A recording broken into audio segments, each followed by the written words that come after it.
Good evening, ladies and gentlemen. My name is Asad Lalji. Welcome to yet another session of Avid Online. For those who are joining us for the first time, a very special welcome. Please refer to the chat box for more information on Avid Learning, our partners, and speakers for this evening's discussion.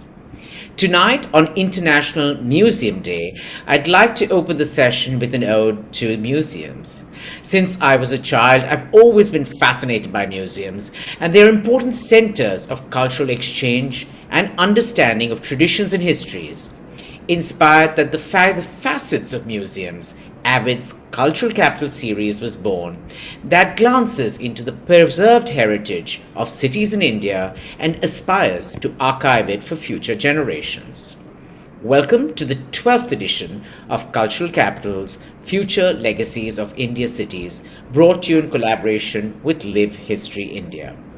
When we started the series in 2021, our aim was to trace the cultural geographies of the country through its tangible and intangible heritage.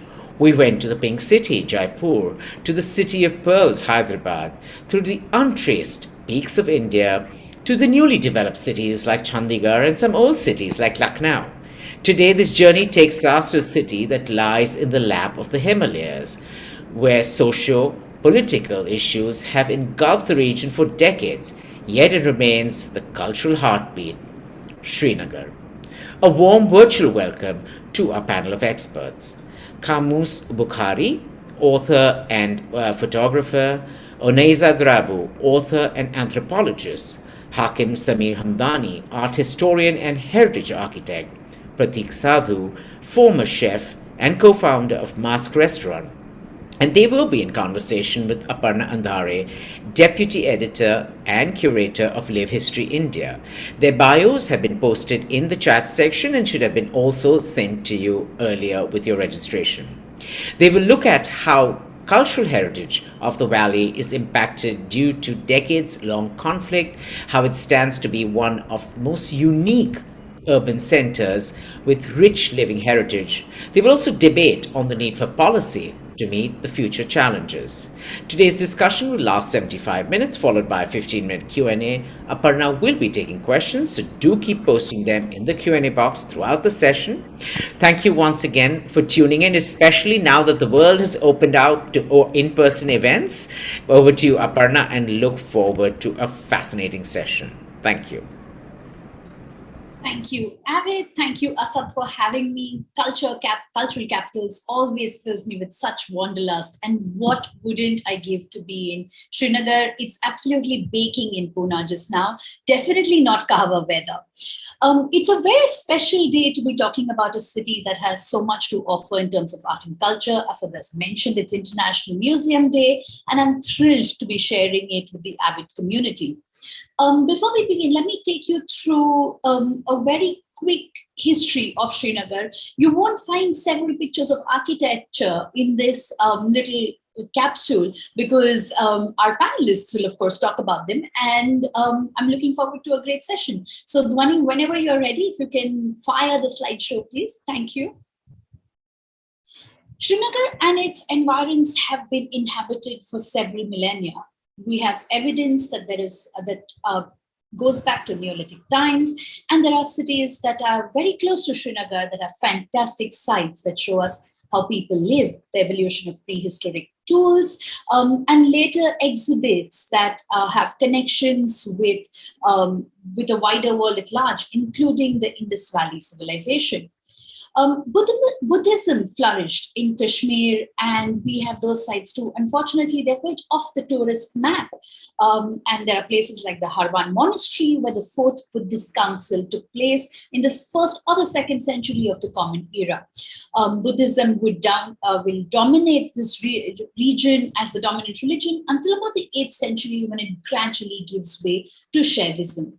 Now, Shaivism in Kashmir can be classified as tantric in its practice and included several cults. It had important thinkers and writers of the age of the 10th century like Utpal Dev, Abhinav Gupta, and his disciple who belonged to Kashmir.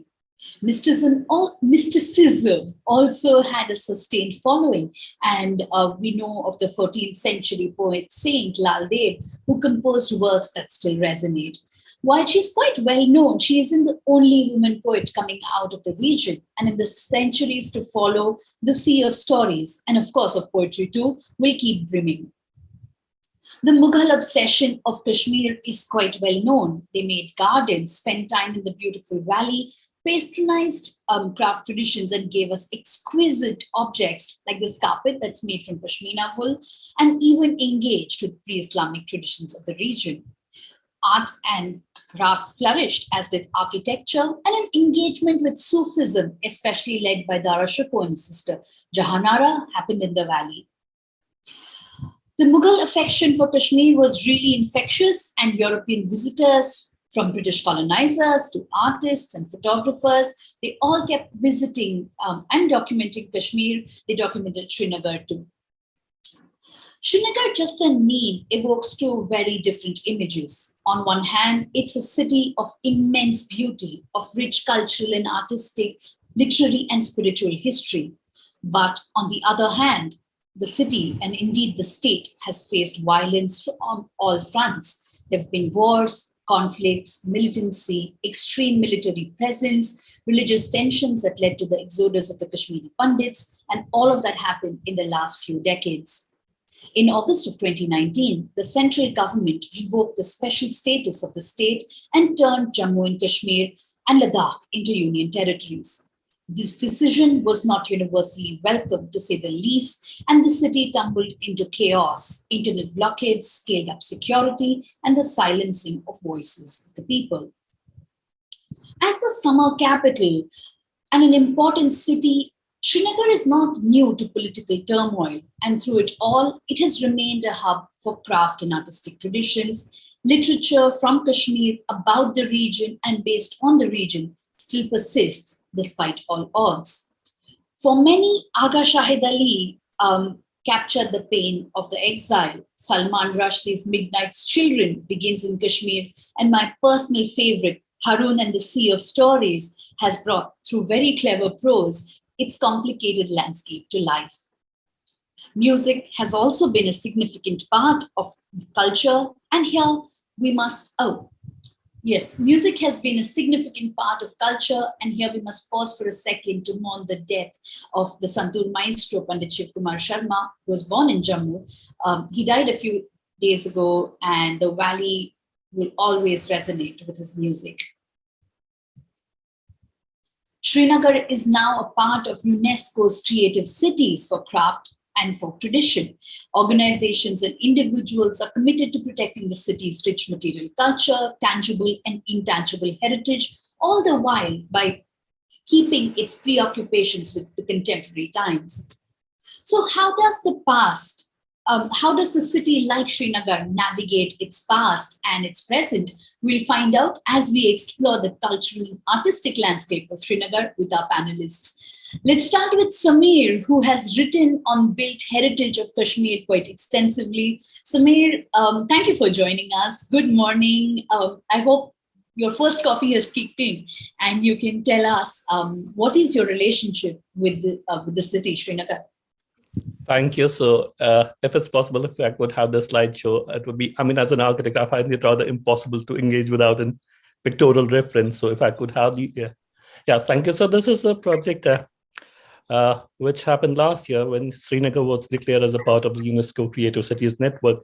And incidentally, this was the last project I did before I came out here to Cambridge for my fellowship. So in a way, it's something that signifies the extensive craft base of the city. But then if I could go next, I mean, just run through the slides, so you don't have to wait for me. What it reminds me is of this famous verse. I mean, for me, it's rather very famous, of Fani Badayuni, which basically says about Ye basti, baste, baste, bajati hai. And that's the history of entire cities, entire historical cities. They don't come into existence at one moment in time. It's a continuous process of evolution. There is layering, there's multiple layering in any city. And this is an image that we actually took out during the COVID period. So this is basically my old home, which is located in the Namchibal Fatehkadal area of Srinagar. I was born in the downtown area. But then, as happens with many of the residents of the old city, we migrated somewhere when I was in my childhood. So then 90s came, and as you rightly said, 90s was a period of trouble, political trouble, and you hardly would go down in the inner city. So there was a certain amount of disconnect between me as a person, as a Kashmiri, and even as a Kashmiri architect who sort of trained in Delhi, and my roots. So once I finished my graduation, and this is my sort of ancestral home, it's located at Habakadalis, was constructed by my great-grandfather somewhere in the 1890s. So coming back to Srinagar was also part of sort of rediscovery of your roots. And I've been lucky enough to be engaged with Intact because as an organization, we were able, the first project we did in Srinagar was about documentation, extensive documentation of the city, cultural mapping of all its built and built heritage. So as we moved through city from gully to gully, kocha to kocha, it was not only connecting with the buildings per se, but also the people who were living in these buildings. And that's interesting because most of our sort of what you would call the survey was done during day part. 9 o'clock we used to start in the day, would end up around 2:30. And this is a period when who are at these homes and residences, you'd normally find women. And they'll be so welcoming about letting strangers come to their homes, engaging with them, offering tea occasionally, not always, but occasionally, and so welcoming. And that's a part of the city that always connects to you, that touches you, how engaged people are, how welcoming they are. So as a part of that process, the initial engagement between me as a citizen of the city, as someone who was born in it and who was totally unaware of what the city is all about. It happened somewhere in 2004 when I joined Intact and we started this process, extensive process of documentation in Srinagar city. And I'd say my journey as an architect, as an art historian has been through Intact. And I'm thankful to the organization for the opportunity it provided me. And again, the colleagues we had there. And over a period of time, it was engaging and engaging and engaging with not only, as I would say, the built heritage, but then, as you said, in terms of the craft city network, the craft, the living traditions, and what these buildings signify for the people who are owning them. So this was basically the first conservation project that we did in Kashmir, which was this huge mosque located at Eidgah. It was sort of abundant. And the first thing we did, the first conservation project we did was sort of getting it back in the city life, in the social fabric of the city. And I'm happy about the fact that this is a functional place of worship nowadays. So just imagine, these are smaller things in which you can contribute to the overall history of the city, in a way, sort of reconnecting the past to our contemporary time. So our work mostly, and I would say my work has mostly been about primarily in the field of building heritage, but then through building heritage, there are these processes that you come across, there are these people you come across, and there are these different art, craft, folk traditions that you come in touch with and engage with. So I would say overall, it's all the process of reconnecting with your own roots and rediscovering who you are. And with each building, each site, that level of engagement becomes deeper. There's pain, there's much pain in the city, still is. And after 2019, I would say it's a troubled city. But then overall, I found there's a good amount of resilience in the city. The spirit of the people is such as unbroken. I mean, Kashmir has seen a different politics all across its ages. I mean, we are, as a people, I would say we are a resilient people. And in a way, these buildings are a testament to that resilience. So if you go to the city, you'll still find a certain medieval charm in the older quarters of the city, sort of a medieval charm. But then this is a contemporary city. People do live there. And the way they manage their day-to-day life, in spite of all these circumstances, is something that's really engaging. This is one of the projects that was rather very difficult one also for me personally, which was the Peer Dusty South Trend. So this is the sign which got burned down in, I think, 2012. We were involved in it in the reconstruction. It's still an ongoing reconstruction. But then if you could go to the next slide, at the end of the day, we were able to recreate the original. And as an architect, as a sort of a practicing architect, this is something wherein you feel happy because in a way you have turned the clock back. Rarely do you come across an incident wherein you can undo history through an act of creativity. So this is a part of the project that I personally feel quite rewarding. I mean, we have done projects here and there, but this is something, and I would rather, if I got the time, I would just say, when the building was completed and it was sort of in a way re-inaugurated, the Sajada machine came there and he said, normally when you go to a new building, the first thing is you're rather awestruck by the whole space because it's the first time you're visiting these spaces and they are rather very inspiring. But he said, this is a place where I knew I would enter from this door. I would offer my first party at this window. I would go and play at that window, and it's all there. So the memory is still there. So in a way, if you're able to recreate a memory in today's time with the past, that I think has been more than enough.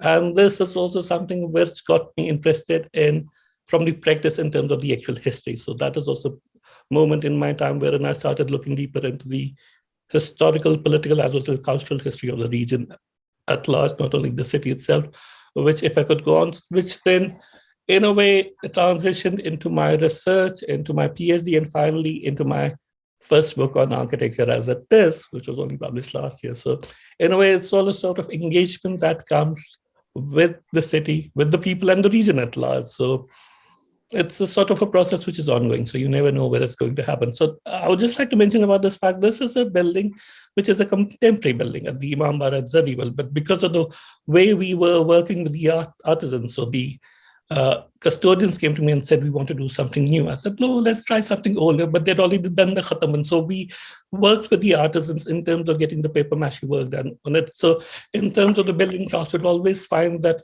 there is a much multi-layered craft input to a building. So there is khatamban, there is Nakaish, and it's all happening on the same surface. Sometimes there's also calligraphy. So the rich and varied craftsmanship of the city, I would say, is still alive. Is still there. And these are just some of the projects that I was responsible for at Intact in terms of conserving. So this is one of the building, probably the only shrine in Srinagar that I saw, which was in a rather derelict and abandoned state. It's a sort of a leaning building. So it still leans because you can't do much about it. But then as a part of the conservation process, we were able to not only sort of save the building, but I hope possibly because of the interest it evoked in the people, reconnect the building within the current life of the city. So in the end, it's all about that, the connections that you make through any of your endeavors. So I would rather leave with that. I've taken more than my enough time. Thank you. Thank you. Thank you very much, Samir. There are several questions. I've noted them down. I'm going to yes, thank you. These are fascinating conversations. We're going to come back to some of these points that you've raised, several very interesting things. But it's time to also meet our other panelists. And if I can ask Unaiza to come on. And Unaiza, what is your relationship? We'll ask all the panelists the first question. It's going to be the same one. And then we'll head into our conversation. So Pratik and Kamusa forewarned, as it were. But Unaiza, what is your relationship with Srinagar? Thank you, Aparna. Thank you for having me here. So lovely to be here and lovely to hear what everyone's saying, but I'll take it off from what Samirji said. And I think my relationship to Kashmir as someone who's grown up here in the 90s, as a child, I wasn't really allowed to do very much. I wasn't allowed to leave home very much because of the conflict, because of the militancy. I was shielded by many layers of privilege. So my relationship to the city is one of nostalgia, of memory, but not my own. I grew up in a house and I was surrounded by what I like to call 4 sets of grandparents. So many older people, and I took on their memories. So I know Srinagar through what they've told me of it. I know Srinagar through their memories, through their stories. And this is when I'll have the slides up.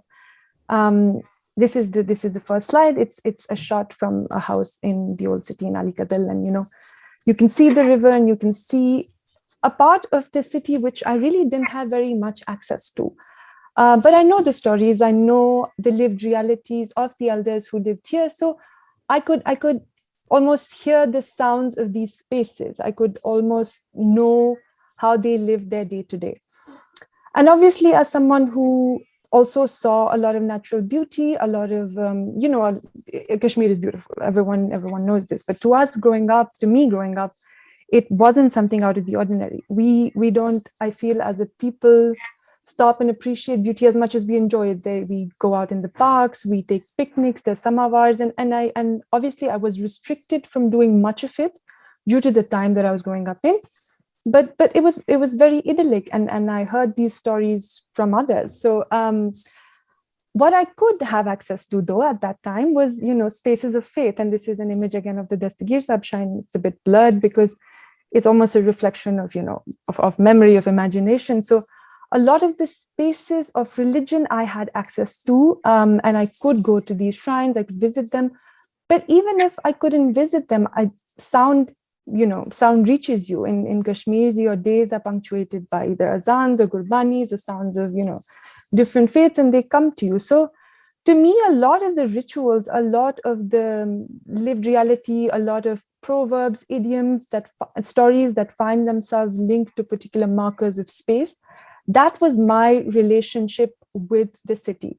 I didn't see much of it. And a lot of these stories were told to me in Kashmiri, a language I wasn't taught to read or write. And this is an image from when I started to learn how to read and write Kashmiri, which was as an adult. Because of course I was, I could speak it, but I could speak it broken. I didn't grow up speaking it. I could understand it. But very interesting for me that my work then became sort of this exploration into nostalgia, into memory, into almost documenting these stories through which I connected to the city. Because as I grew up, and I had access to spaces in the city, I'd go, and almost it was a rude shock for me because, the spaces that I'd heard stories of didn't exist anymore. A cinema was a bunker for the military. A lot of spaces you didn't have access to. Many buildings were razed down, and, newer buildings existed in those spaces.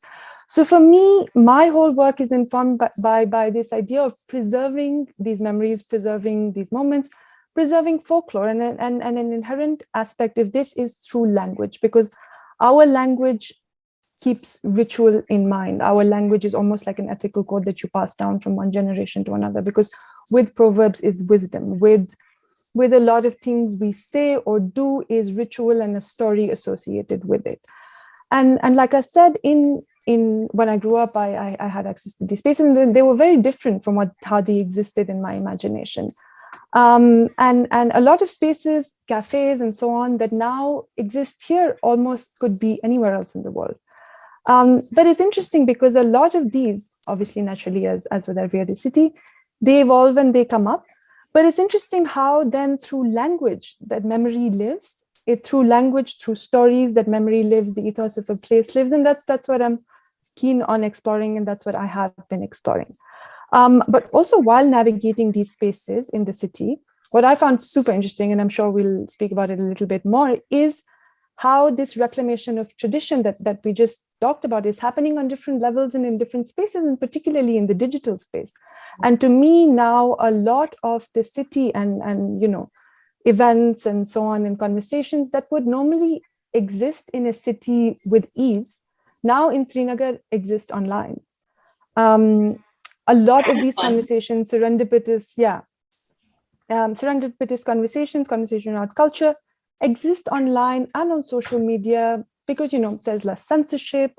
The lack of certainty in having events in spaces, the lack of the lack of censorship really makes social media this thriving space where, to me, the city exists in its many avatars and in various ways in which younger generation is reclaiming, whether it's language, whether it's spaces, whether there's artists doing things, whether it's feminist art coming out of different corners. And I think a lot of it is happening online, and a lot of conversations are happening online. And for me, that's, as an anthropologist who studies the internet, it's fascinating. Absolutely, and we must talk some more about this. We will indeed in our conversation as we go along. I must now thank you first, and then ask Prateek the same question. Hi, Prateek, how are you? I'm good. Yes, you're back from the hills. So I'm back from the hills, yeah. Yeah. And I'm sure there's a bit of longing for beautiful weather. But tell us, what is your relationship with Srinagar? I think my relationship with Srinagar has been full of love because of many reasons. When we moved out of Kashmir, which was in 1990, I was around 5-6 years old. But I still have some very, very fond memories of visiting my grandparents. I was born in Baramulla. My father was posted there, and every weekend we would go to my native town, which was Bandipura, and we had these paddy fields and I remember we would take picnics to, we go to Srinagar from Baramulla and have these picnics. We would spend full day. It was like a potluck kind of a situation where all the neighbors would come. We'd all cook like meals and take and have lunch together, spend the full day. I think growing up till 1990, I mean, for me, like that was quite fascinating. When we moved out and I started growing up, and of course, like I've been hearing, obviously there were so many stories which my parents would tell me. My relatives would tell me that how they grew up. My father would tell me his stories about his college, school. Um, but I think one of the very powerful things what my mother always said was, because we were living in Jammu and then eventually moved to Delhi. And she was so strict on that we would always eat traditional Kashmiri food. She would always be very strict about speaking Kashmiri in the house. She was like, no, you're only going to in Kashmiri. And, obviously, if when you're dealing in Delhi or somewhere else, you have access to all the fresh vegetables, but still, we would eat dried vegetables or we would eat dried fish, which I hated when I was growing up because it smelled so bad. But I would ask her. I said, we don't need to eat this, or we can eat this and that. But she said, as a refugee, your language and your food is what is your identity at the end of the day, right? I think that really stuck with me.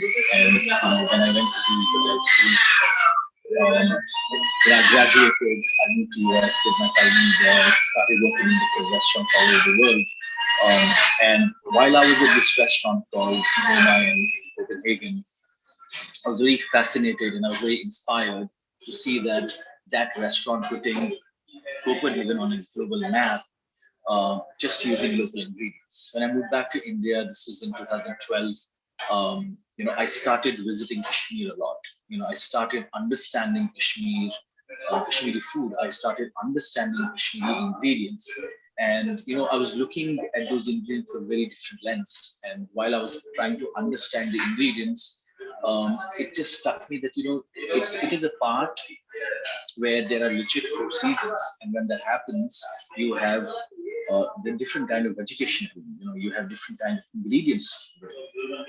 And for the last 5 to 6 years, my effort has been to talk about Kashmiri food and talk about Kashmiri ingredients in a much broader way, because I feel within India the perception about Kashmiri food is also so different. Right? So over the past 5 years, I think I've had multiple visits to Kashmir.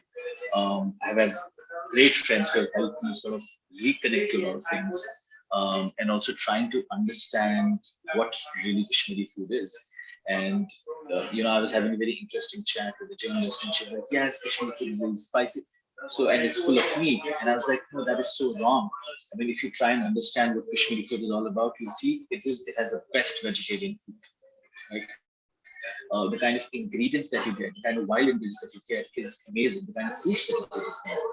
So I think for me, like this journey of this rediscovering Kashmir through the eyes of food has been fascinating. And I think my work for the last 6 to 7 years and beyond that also, like, is just trying and changing perceptions about what people think about Kashmiri food and ingredients. Thank you. You're making us hungry, and as a vegetarian, I'm very glad to know that there is, there's food beyond and for the rest for vegetarians like me. So thank you, and we'll come back to talking about food. We'll come back to talking about perceptions and tradition. When you and I were talking in earlier, you said that language and food is where nostalgia lives. So we will pursue some of these points. There are lots of questions popping up, and our audience, please do send us questions in the Q&A box, and we'll be very happy to take them as we go along. Now we come to Kamus. Thank you for joining us. You've waited very patiently. Kamus, what is your relationship with Kashmir? Hello, everyone. First of all, thank you, Team Avid and Live History, for inviting me to be part of this panel, and Aparna for moderating it.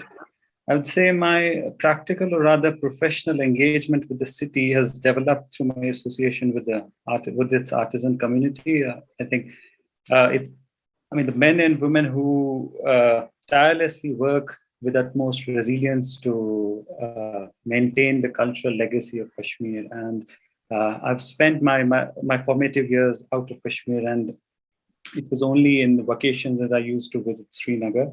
And during that time, when we used to go for outing, which rarely happened because of the situation, because of turmoil, so we used to go by Dal Lake, because it was just half a mile away from my home. So there I used to encounter Kashmir arts and crafts, and that was the fascination that always lied with me. And then I sort of, I was still in school, and I navigated my city, my homeland, by visiting these artisans and hearing stories from them. So, Dhwani, could you please begin the slideshow?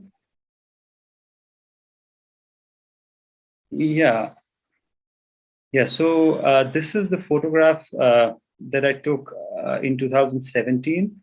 I think the photo on the left, and it's so the artisans who are mostly kani weavers and embroidery makers.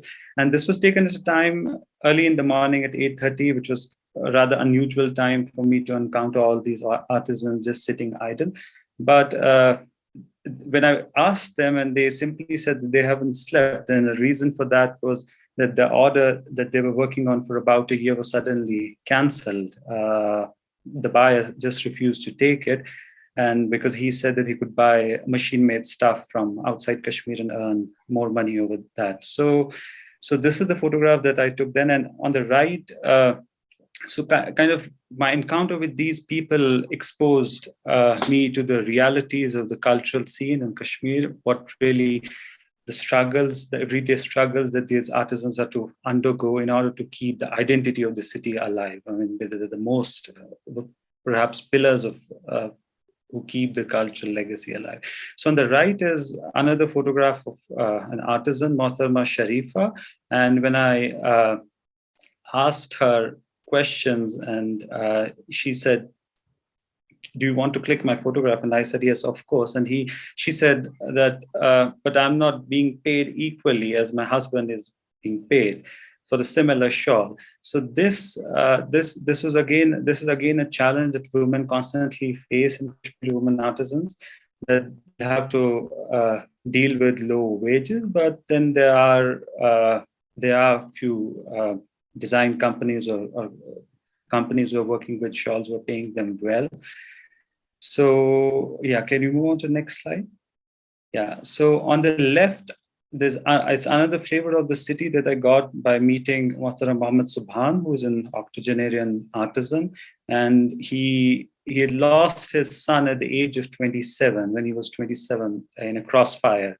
So he although he was lamenting about it, but he metaphorically was saying that I won't let this craft of Zardozi die, at least by my hands, because I know what it means to lose one's identity, because he had lost his son. So although not many people practice the real form, and they are mostly into machine-made production using machines to make. So yeah. So but on the right side is a positive photograph of Irfan, who's a Khatamband craftsman, and he's a first generation artisan, and he was attracted to this art form because this gained popularity in Kashmir, and more people, in fact, in their private homes, were they wanted to put this up on the ceiling. So the market kind of attracted him to practice this craft. And so can you move on to the next slide? So yeah, so on the left, we can see the result of that. It's from the Pir Daski Sahib shrine, reconstructed, consultation was done by Intact that time. So this is the photograph of the ceiling, and you can see that this craft is still practiced very much in Kashmir, and that's the reason why it was done very well by the artisans there, because this is still practiced. But while on the right, you can see the lattice work, there's a rather incongruous replacement in a shrine in Creedy, northern Kashmir district called Baramulla. So because the intricate lattice work that you see on the left is no longer, or rather, there are not many artisans who make it, but there are some who still practice it, but then it becomes labor intensive also, and cost intensive also for the people to put original replacements there. So can you move on to the next slide? So yeah, again, it's wood carving. On the left, you can see it's a spire of Ashmukam shrine, 19th to 20th century structure. And you can see just below the eaves, there are pendants overhanging. And these are very prominent ornamental objects that we see in old shrines, mosques, and khankas of Kashmir. But sadly, with age, they lose strength and they fall apart. So, and I so far haven't encountered the shrine where it has been replaced or it's been put back. So if it has fallen.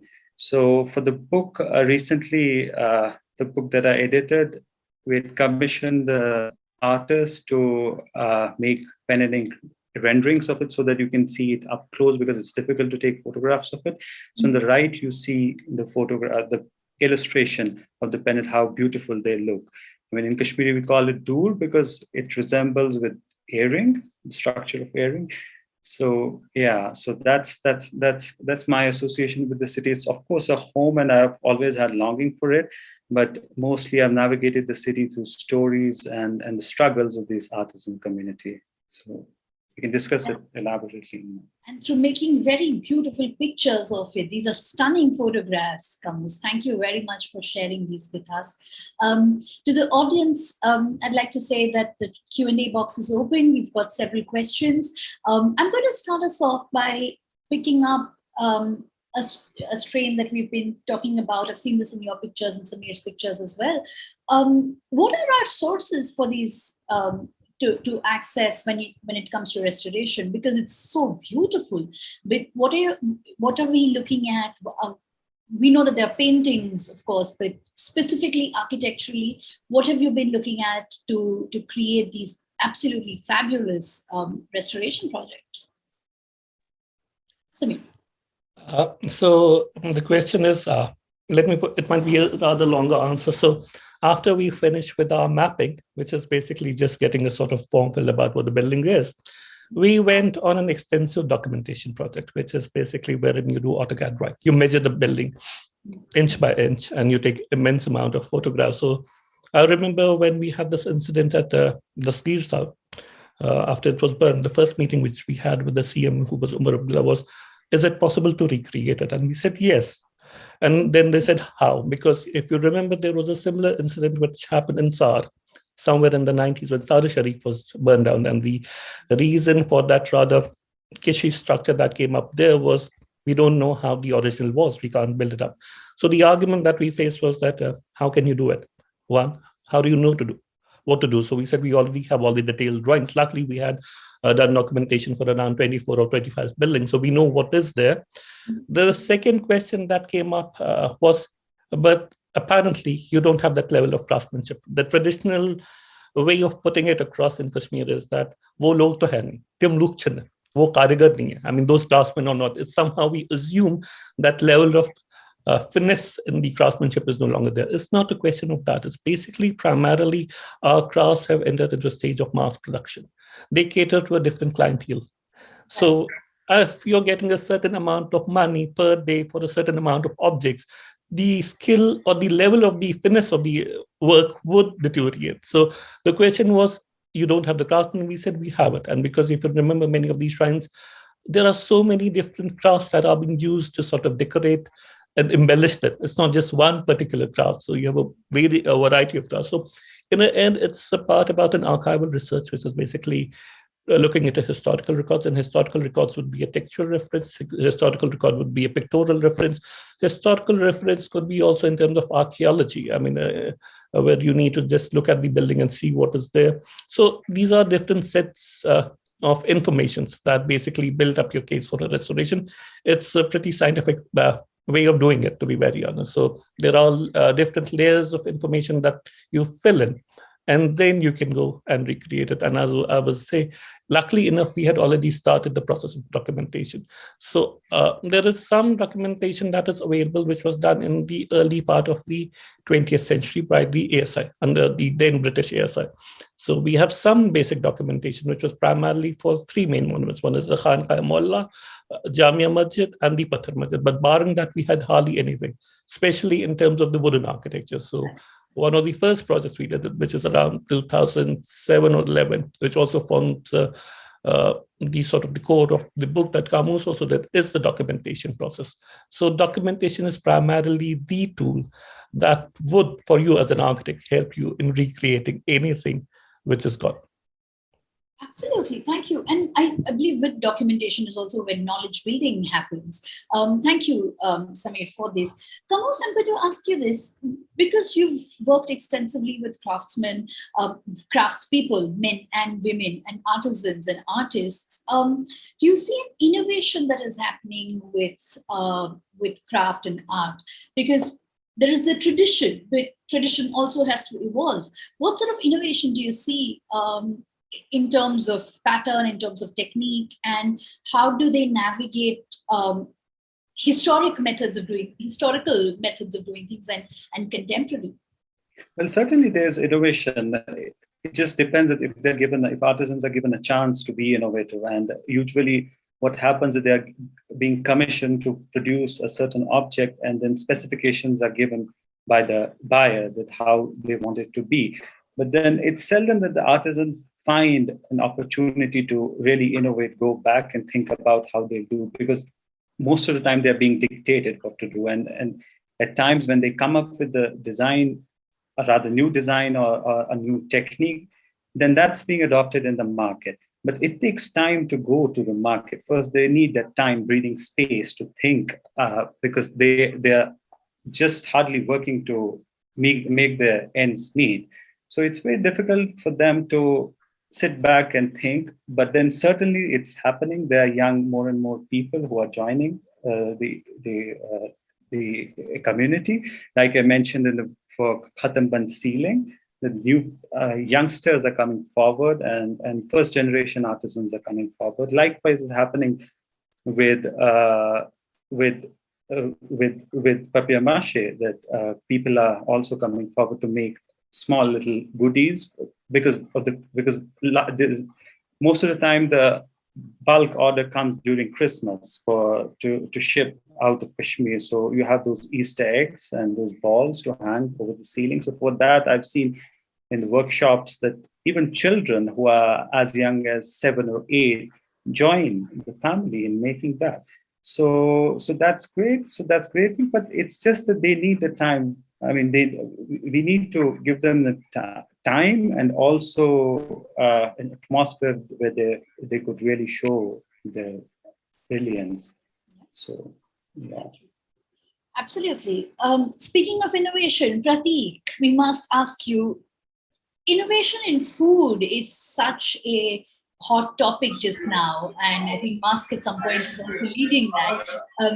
Can you tell us about how does one innovate with Kashmiri food? Because, like you're saying, it's steeped in tradition, it has local ingredients, very specific kind of thing. So what is innovative Kashmiri cuisine?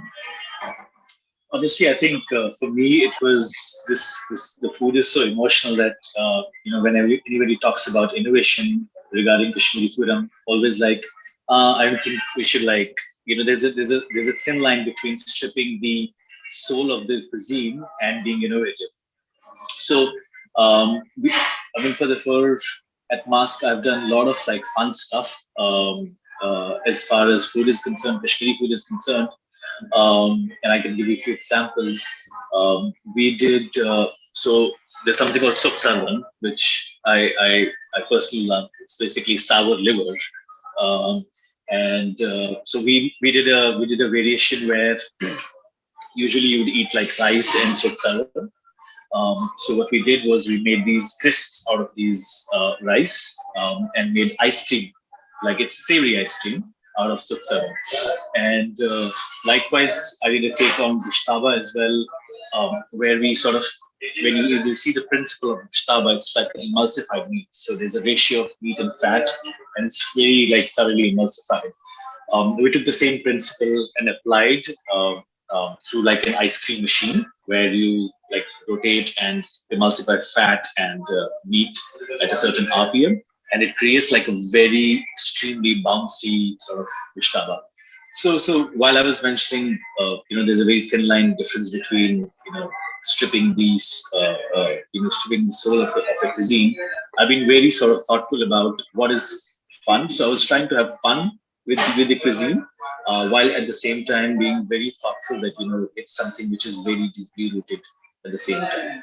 But I think that so Southern Ice Cream had a very good response. If I have to ask you this, and I understand this is an abstract question, but if I have to ask you, what is the soul of Kashmiri cuisine? If you have to describe for someone who's had very little, and basically, how would you describe Kashmiri cuisine? I think the essence of Kashmiri cuisine, and if I want to pinpoint on one thing, is ingredients. Because if you understand Kashmiris, they eat extremely seasonally, right? We are very fortunate to have some like perfect 4 seasons, and beyond those 4 seasons, if you also understand, we're also microclimates. And when those microclimates are there, you get so many amazing wild greens, right? Now, I mean, of course, they're grown in abundance. For example, dandelion is one thing. So mallow leaves and dandelion and the kind of greens that are grown is from season to season. I think that every season we have some kind of a different green. Like, for example, we take example of haq also. There are so many varieties of haqs that we eat from season to season, and it keeps changing. So I think the soul is about ingredients at the end of the day. Ingredients, local, seasonal, that just sounds exactly what we need to do, given, and I'm sure that there is great variation within regions as well. I'm not going to ask you, yes, go on. No, I was coming to a point where, there's a very good preservation techniques that also, are in picture. Obviously, Kashmir had harsh winters, and I think that's where it all started, when we started drying vegetables, right? I mean, we started drying vegetables, we started drying fish, because earlier when there was, hardly roads and, there was access to, vegetables, fresh vegetables, people would start prepping themselves for winters during summertime. So they would start storing potatoes, they'll start storing lentils, they'll start drying vegetables, anything and everything, right? They'll start drying fish. So that the whole idea was to keep so much ration that we can survive through harsh winters. So, as a chef, if you see that there were some amazing preservation techniques within the cuisine that we can take inspiration from right now. Right. Absolutely. I was about to say that I'm not going to ask you too many food questions, because I can see Unaisa's smile, and let's face it, it's getting closer and closer to dinner hour. So I'm going to stop you right there for a few minutes, and then we'll come back, of course. Unaisa, there's a question for you in our chat box, and I'm going to ask you, Yes. How has the written and spoken word being leveraged in Srinagar to empower people and address the tumultuous times? This is a big question, but could you take a shot? It's interesting. I was smiling actually because I was thinking of Wastahak as Pratik was speaking. So because I had it just for lunch today, which was a late Wastahak, which was great.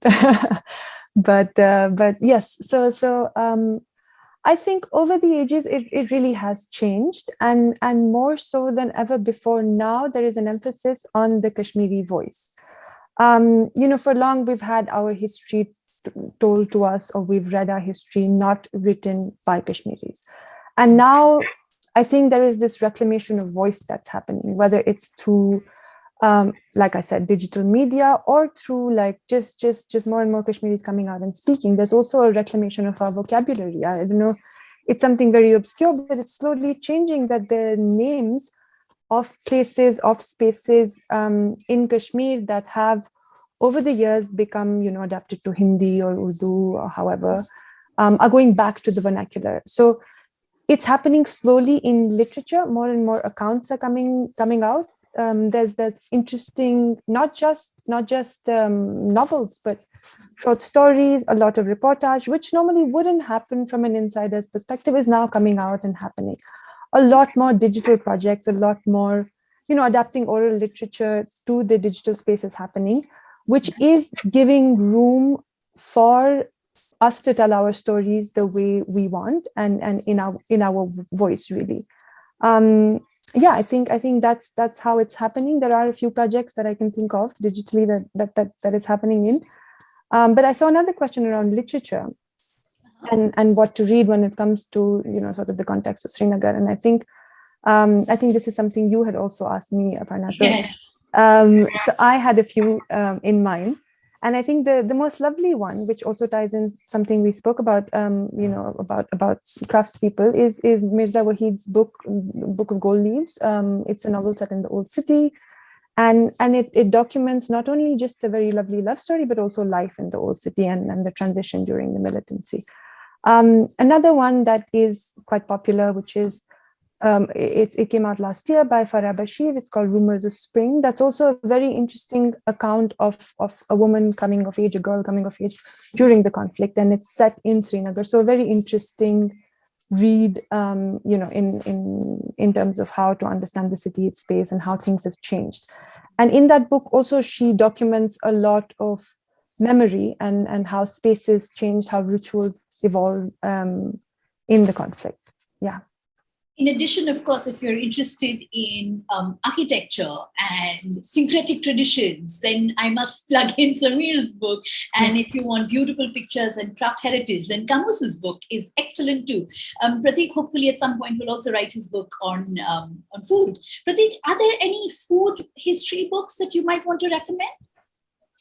You're talking about Kashmiri food? Yes. I think there are few Kashmiri food books, but I feel, if you ask me honestly, they've not given justice to the food of Kashmir and the ingredients of Kashmir. And it is. I think they're books, but they only talk about Wazwan. But I think I have a big issue with that, because I feel if you really understand Kashmir, of course, Wazwan is such an important and integral part of the food culture, but I feel it goes beyond that, right? A lot of people also think Kashmiris only eat Wazwan, but that's not the case, right? If you see our day-to-day food, I think it's as I was mentioning, it's very, very local. We incorporate so many vegetables in our day-to-day diet, but that never gets mentioned, right? The kind of greens that are. You have to write your book. Very soon, hopefully. That does justice to Kashmiri food traditions. I really want to talk about the sotsas and the nunnars and the huns and the hearts and all those things. I think that makes our cuisine so beautiful and so diverse at the same time. The way we use spices, I think the general perception is also that Kashmiri food is very spicy, and that's not the case, right? If you really again understand, it's very, very, very subtle. There's an abundance use of fennel in the food. There's abundance use of dry ginger. There's abundance use of different, like both the cardamoms. So I feel like has been any book which has given true justice to the food of Kashmir. It has always largely been gravitating towards Wazwan. And I find it funny, like, when people ask me, like, so do you eat Wazwan every day? I say, no, no. Well, Tara, one of our viewers, has a recommendation where she's talking about Mir Jamatu's cookbook Sal. So thank you very much for that, Tara. And we have a very interesting question from the audience, which I would like Kamus to take, and it's asked to all of you, but we'll start with Kamus. What must professionals like you do to prevent the culture of Kashmir from becoming a culture industry? I assume that this is about rapid tourist type, rapid tourism. How does one keep identity intact? Kamus, would you like to take this question? Yeah. Firstly, I would say, with reference to my work, documentation, that's the primary thing that we need to do in order to preserve and safeguard it, so that the next generation knows what their culture looked like and was. And other thing would be, certainly at the policy level, the government needs to take note of the things and how situation is developing in Kashmir. Recently, we have had massive tourist influx in Gulmarg, and we have seen that there's an advisory being issued by authorities that are asking local schools to not take children out for picnic on Saturdays and Sundays. And similarly, we see things happening on Dal Lake. I would say that after 10 in the night or 11 in the night, when everybody is in their hotels or even locals in their homes, it sometimes becomes difficult to walk by dull because it's so stinky out there. So it is. So these are the things that the government has to enforce, take enforcement orders, and then they need to take care of it. And then certainly the onus also lies on the its inhabitants, people like us who are in the city. What are we doing to safeguard our culture? Say, I would say, are we commissioning an artisan to produce something? Are we giving him a chance to make their livelihoods? So these are the things that we need to really take care of. And then certainly sustainable engagement is another aspect that people. So we've seen the people who are non-Kashmiri collaborate with Kashmiri artisans. So, but then that also begs the question of authorship. Are Kashmiri artisans being credited for what they made? Or is it just the person who came from outside and helped artisans to kind of excel, but then artisans didn't get their due? So this is something we need sustainable collaborations and engagement, and most of all, honesty in dealing with these artisans, I'd say. Thank you. With Srinagar, with UNESCO inscriptions and stuff, policies also get affected. Samir, at this point, how does tangible, intangible built heritage, what sort of policies do you see? What's the word in those halls of power when it comes to Srinagar? Well, luckily enough, I don't have to do anything with any hall of power in Srinagar as of now. But let me put it this way. Some years back, we had been able, through Intaka, to get a heritage bill, which was sort of accepted by the state legislature. But with 2019, I think with many state laws, that law has also become redundant. So you don't have officially a protective law. But then, it's a delicate balance between using law to enforce a certain conservation perspective or a perspective on heritage and something which is intrinsic to a society. As an example, not about buildings, let me give an example of spring. So spring is something which we call Nag. And I remember my maternal grandfather's house was next to Koshalsa Lake, and there were a huge amount of springs along the periphery of the lake. During my childhood, whenever we visit there, we would be told that please do not pollute this water. It was supposed to be, it was held in a rather sacred memory. Now that is something that was a part of our culture growing up. But somewhere in the 80s or 90s or whenever, I don't know what has happened to us as a people, you find that we are not only encroaching upon these precious remnant sort of our heritage or our culture, but we are also becoming ignorant about them. So I would say a part of our work, at least as an organization, I would rather credit the organization rather than me per se, is that there is a rising awareness, and as Ortneza said, in social media among the youth about what is going wrong. Now, Kashmir, because of the particular nature of its positioning, political, there are so many things that are happening there. But in spite of that, you see a healthy debate. And that's what I'm saying, a healthy debate among youth about how best we can preserve the place in spite of what is happening politically. And I would again come to the point of resilience. It's something inbuilt in our, if I can use the word, Kashmiri DNA. And it does manifest. That's why we are here where we are. That's why we are having this conversation. Otherwise, there have been other cities, even historically more older than Srinagar, I would say. But they have gone through some. So I would say generally, in terms of law, there was a law, and I assume there will be something still out there. And government also makes some efforts here and there. In the end, heritage is also an issue which sells. It looks good for any government, in spite of the fact that how you implement it. But at the end of the day, heritage cannot be a tool to sort of stop someone from living his day-to-day life. In the end, if we talk about built heritage, Srinagar, we listed around 900 buildings. A vast majority, around, I would say, 600 to 700 of these buildings were residential buildings.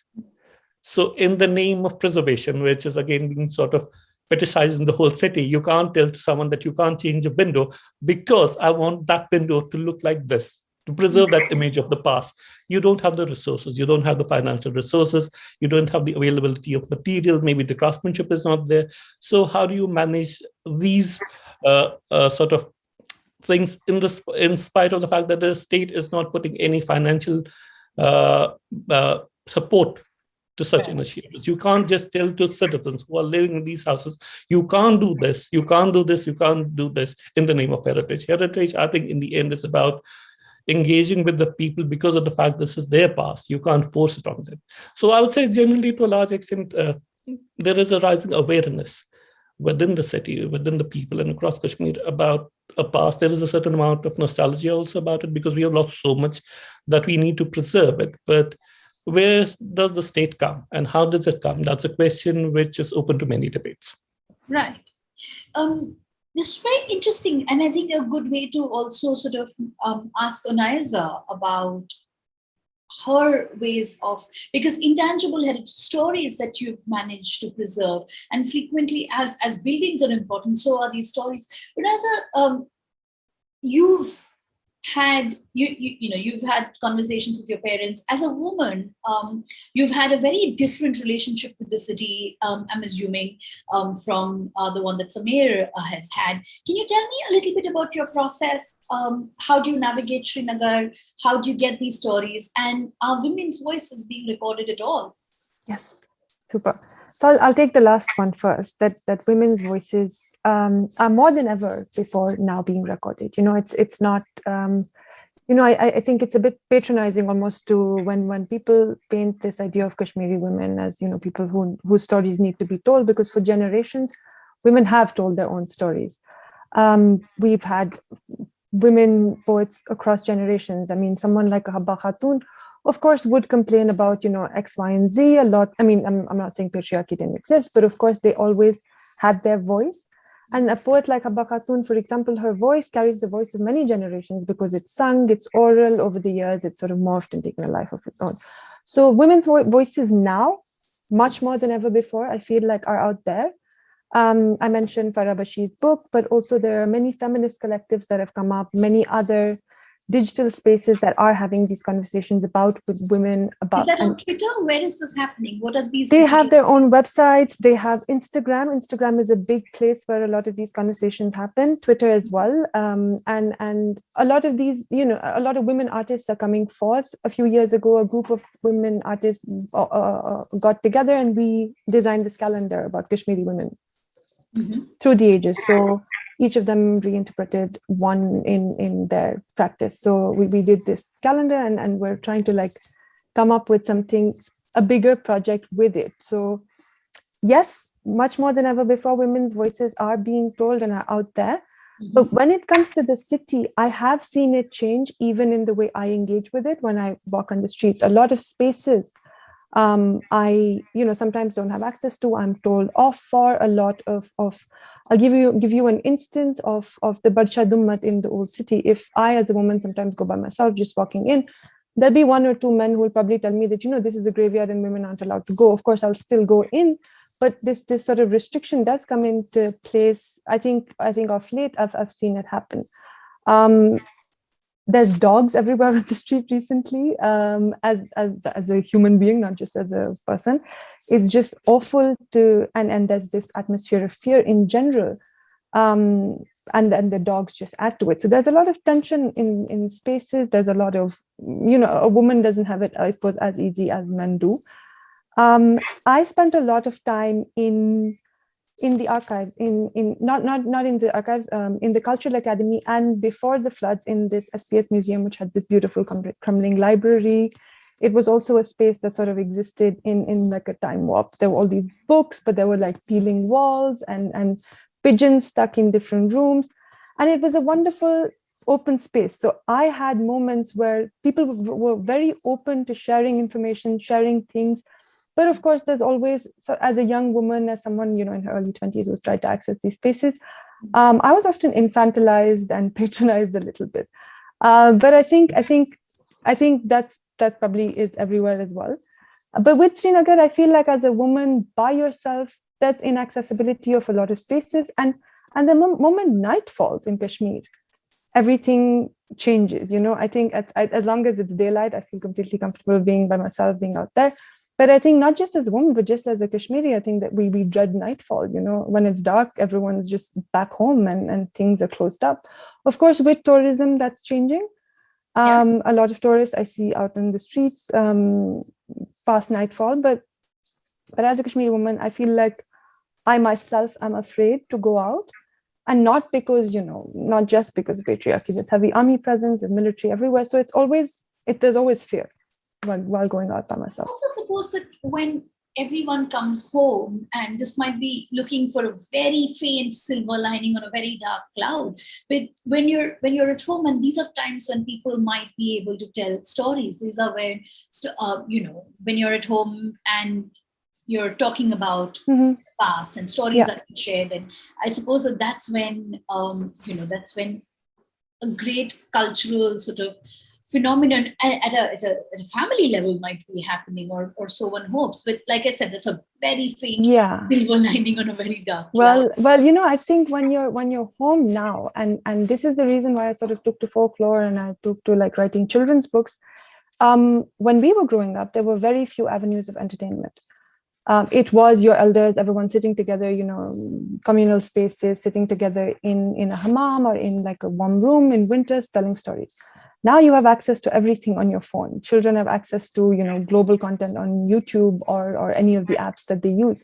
So why would they listen to something that, some third generation, 2 generations away person is trying to tell them in Kashmiri? Digital media is great for the youth who are trying to reclaim their voice, but for the young children, there has to be incentive. There has to be something interesting for them. What you're competing with is a whole world of global content. You're competing with, I don't even know what people listen to, but like Dora the Explorer, and here is someone telling you a story about, a nag, for instance. Yeah, absolutely. I guess these are things that happen. Absolutely. Thank you. Speaking of contemporary and the internet, we must also, of course, turn our attention to what has happened in the past couple of years, which is the pandemic. And perhaps Kamus will answer this. Kamus, how did local crafts survive the pandemic, and what sectors were greatly affected by it? What have you seen while you've been on the field? It's been a difficult time for them as well as it's been for everyone, every worker.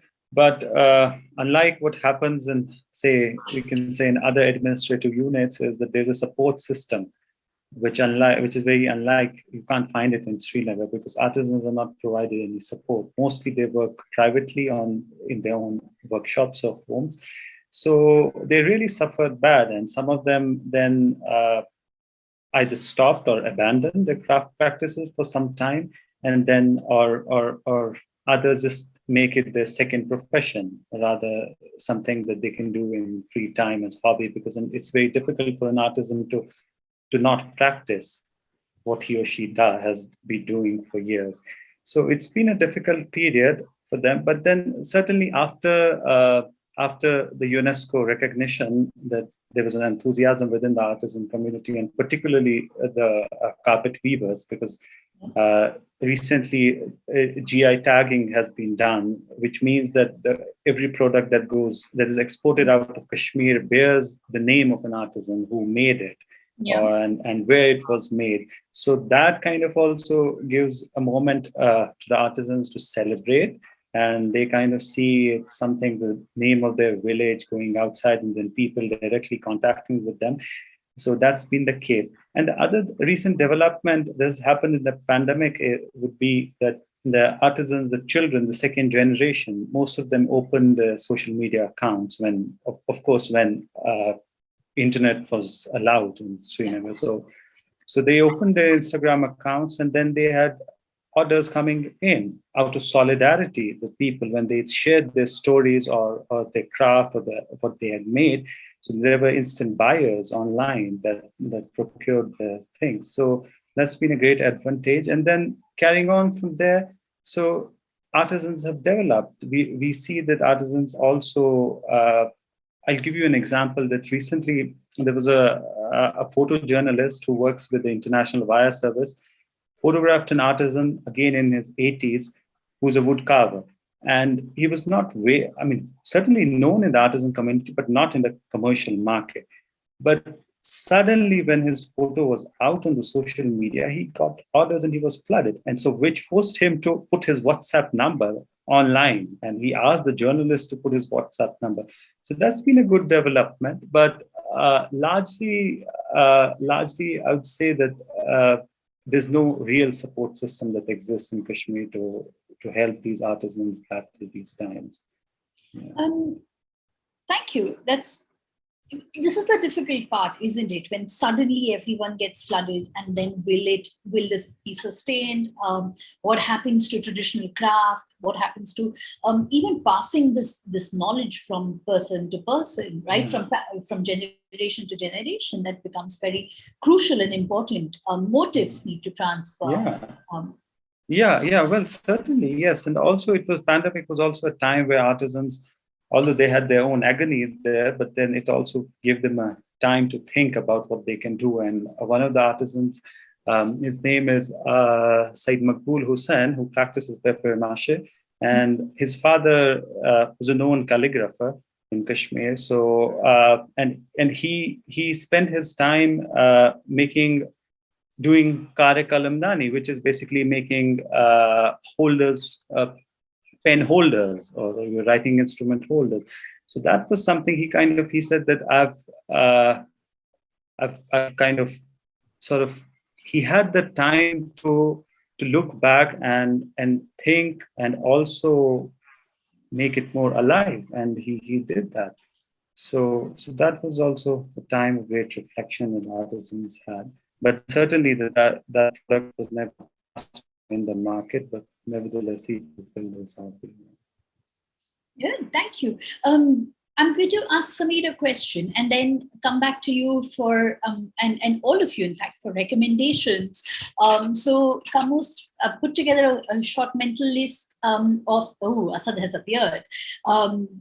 Put a short mental list of master artists and craftsmen and women who we must know about. So, but before I ask you for that, there was a question that I would have liked Sameer to answer. Are there any organizations that work on documentation and safeguarding cultural heritage of Srinagar, even the skill knowledge of artisans? So there's Intact, of course. Can you tell us if there are others? Well, I will again go with Intact only. I'm working there. I own my bread and butter to Intact, so I better give them some publicity. But okay. This reminds me, recently there was a publication by Intact, which is a sort of a directory on paper mache. So you have a historical evolution of the craft, its location in Srinagar, and then you also have names, basically, wherein you can actually contact any of these artisans, and get a thing made. So then again, I would say there is also some work that's been done, and you should not sort of, I would rather like to say, which has been done by the Directorate of Handicrafted Industries. It is important. It's not that they don't give support. There's a certain viable support that they also provide. But then again, the amount of resources that are available with any government department are always so limited. There is an institute by the name of Craft Development Institute, which has done the yeoman's work in terms of getting the GI registration for not only carpet, but so many other crafts of the city, of Kashmir itself. So there are these organizations which have been working in, and there are individuals also who have sort of pitched in, particularly in the field of crafts. Varied amount of individuals, friends that I could name. So in terms of the organization, at least for the building crafts, buildings and some of the crafts, I would say Intact is there. But then aside from that, I would say CD has also done a good amount of work in terms of documentation of crafts. So there were some really good reports which they commissioned. And in fact, one of their founding directors, the amount of work he did in Kashmir, Sharik, he was an NID and pass out, is phenomenal. So we do need to credit them. Also the Directorate of Handicrafts, just because of the fact that the government agency is not always so good at promoting itself, doesn't mean that they have not done work. The amount of knowledge that still is located in these departments is immense. It's only a question of access, and somehow, as I said, making it available on media, social media, to a larger audience. Right. So absolutely. That's yes, it. Thank you. Thank you for that. I'm going to do whenever Asad appears, I know it's time for me to ask my last question. So this is going to be a rapid fire because Asad is here and we're running out of time. If one wants, and I think this is my fear with a city like Srinagar, is that because there's it is represented in a certain way. We have these ideas. Tourists and people who are not local have a very different view of the city. If we needed to see the real Srinagar, where would we go? So just quick, one-line answers from all of you. Where does the real Srinagar lie? Unaiza. I'd say go to the shrines, go to any places of worship. That's what I would say, where in the old city especially. There's a particular area where there's a gurdwara, a mandir, and a shrine, Magdum Sahib, there's Chati Pachai, and then there's the Sharika Devi temple. I think that would be a really lovely place for someone to see the real Srinagar. Yeah. Thank you. Kamus. Yeah, I would say start with Khadkai Molla, because that's the place which really displays the synthesis which this place has had from Hindu, Buddhist, and then Islamic times. And then I would say from there, go on a walk to Maharajganj Old Market, and then circuit around the old city. That's where I would say start with, and then certainly Mughal Gardens and all the places that are world famous. Yeah, absolutely. And I'd also ask you this, for someone who wants to do a very serious shop and a sensitive, serious shopping experience, Asad is nodding because both of us are very interested. Where would we go, and whom should we meet? Well, for shawls, I'd say Kashmir Loom Company, founded by Jenny Houseboat and Asif Ali. And then for papier-mâché, I would say Asia Crafts. And then for carpets, Ghulam Mahideen and Sons. And then notes? Other artisans, yeah. So, yeah, there are many. They're wonderful. Thank you very much, Prateek. If you ask me, I think if you want to see the real Kashmir as far as ingredients are concerned, I think you should start with the morning vegetable market in Dal. I think it's very fascinating to see the barter system still alive. Like there's no money exchange, but it's only barter. And you will see all the vegetables, everybody would gather, and it's beautiful, right? You should probably start with that. There's a really cool place opened which showcases the teas and bakeries called Chai Jai. I think they've done very sort of like a fun take on the breads and teas of Kashmir. Of course, I wanted to say Ahdus because it's like a legendary restaurant, and I think as much as a lot of local people have the views on that, I feel it has passed the test of times. They have these places. It's been 100 years. They have finished 100 years. So of course, going there.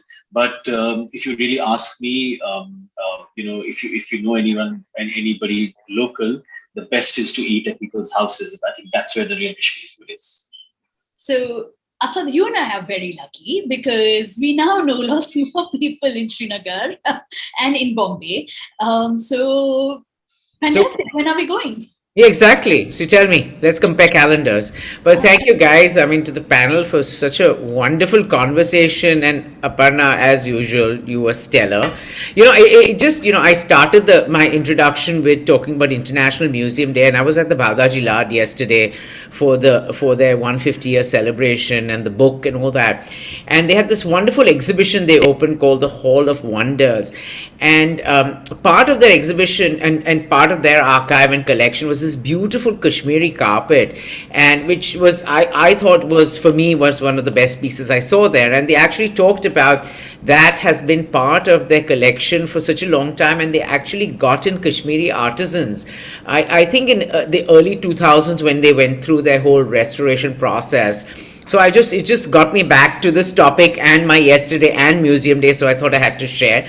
But thank you guys for doing this, and to our audiences for being here.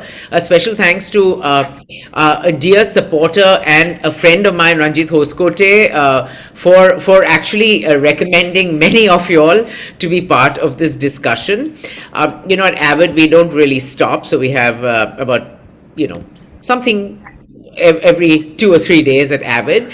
Our next live session is going to be on NFTs, the NFT explosion, decoding the latest disruptor in the arts, which is going to be on Tuesday, the 24th. At a really cool new funky space in Mumbai called IFB, Ice Factory, Ballad Estate. So if any of you all are in the neighborhood or are interested, please do stop by and join us. And until then, just follow us on social media or check out our website for the next programs. The next in this series will be on the city of Pune, and I believe that's 15th of June. I may be wrong, but just double check. But thank you once again, and have a wonderful evening. Thank you.